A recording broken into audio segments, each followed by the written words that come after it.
WCT stock analysis tomorrow and onward. In this 1-minute video, I'm telling you whether World Change Holdings Company stock is a buy or not for me. So watch this short video till the end. I see a 71% decrease in price, which is actually quite a bit.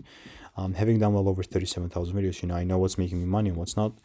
But yeah, with my discretion and my bias on this, I'm just gonna stay away from this thing. Like, there's no logical reason why the heck would I try and force buys or even sells here. Like, I mean, obviously do whatever works for you, but for me, I know, like, for my previously, doing 37,000 videos, I'm best served when I just stay away from this. Although my bias is still bearish, that does not mean that I'm going to be short selling or really doing anything here. So that's how WCT looks like. And if you want to make more money in a simple way in just weeks, click the first link in the description, and I'll see you in the next one. So goodbye and enjoy.